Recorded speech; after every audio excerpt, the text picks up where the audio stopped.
G'day guys, and welcome to another episode of Project XB. In this episode we are going to start the 351. So we're going to put all the fluids in there, make sure everything's all good and right, and then we're going to get to a point where we are going to fire it up. Now of course it doesn't have a full exhaust on it, it is just going to be coming straight out of the extractor pipe, so it's going to be noisy, so pre-warn you for that one.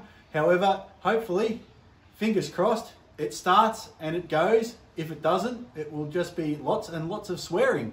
But anyway, let's get into it and see how we go. Before we get too stuck into it, I thought I'd answer a couple of questions just in relation to the wheels. So you can see there the original wheel, which was a sports road wheel or option 52 for this vehicle. And it was a 14 by 6 inch rim. So the tyre choices are pretty slim, especially for good ones. So what I've done is I've been able to find an exact replica of these wheels, and they are 18 by 8 on the front and 18 by 10 on the rear, and the tyre sizes are enabling me to get much more modern rubber, which is excellent considering that it will offer me some kind of grip, especially in the dry, and in the very unlikely circumstance that this vehicle will ever see a wet road. It will certainly be able to grip in the wet, which is exactly what you want, because I remember back in the day, in the wet, this thing was as slippery as a dog on lino. So anyway, let's get back into the video and see if we can get this thing to start. Why is it up on stands, you ask? Well, I'm glad you asked that question. It's up on stands because I need to test and then terminate the wiring for the thermofans.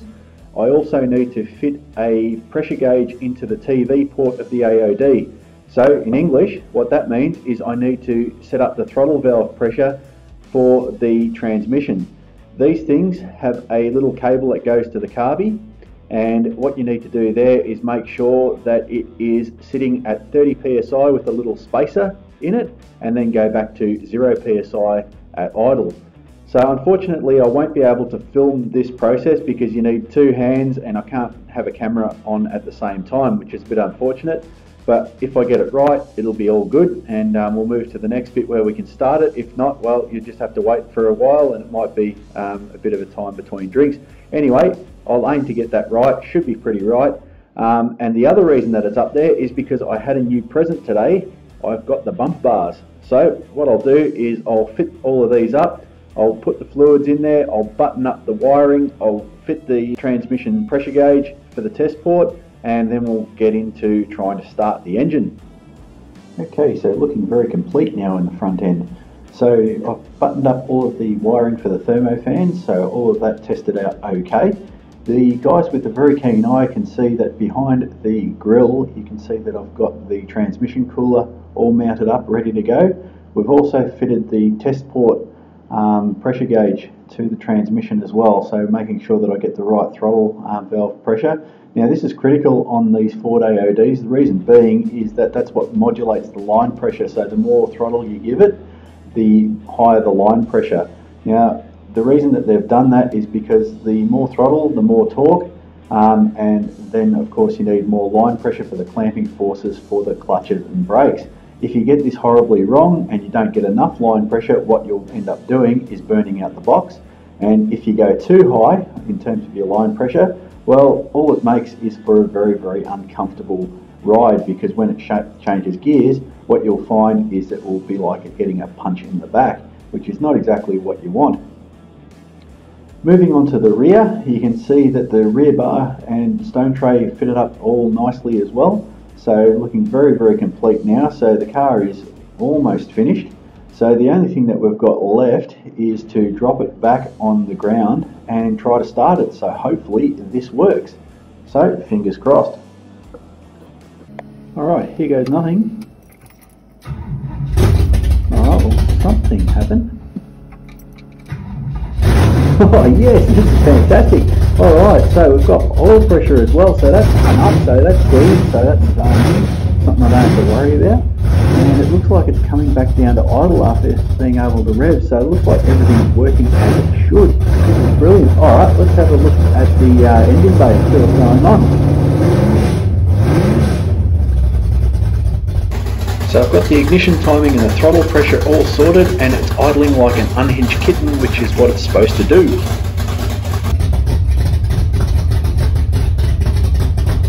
I think that'll do it, because this is making my gears please.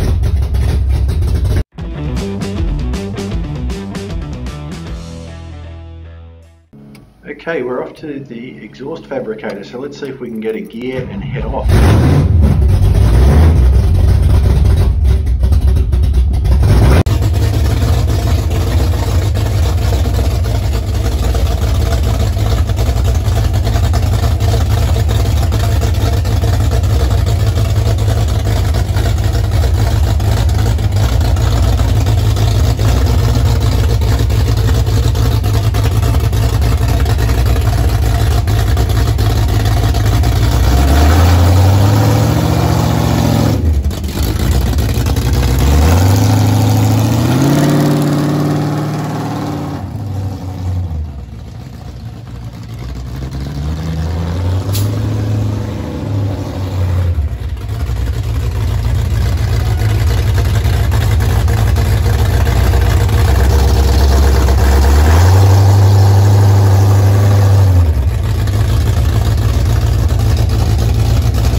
Oh, did I mention it was loud?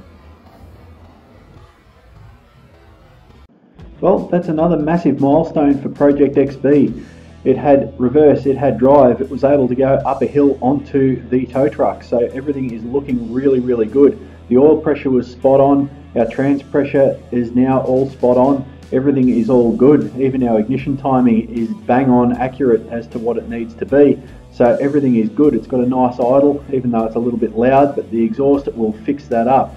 So the next thing that we've got to do is get it back, and then it will be on its maiden voyage. So we'll get a permit to drive it to the panel shop, and they will tweak all the panel gaps, give it its final buff and polish, and then after that it will be able to get this thing registered and on the road, and hopefully attend a couple of car shows and a few cruise nights. So looking forward to that.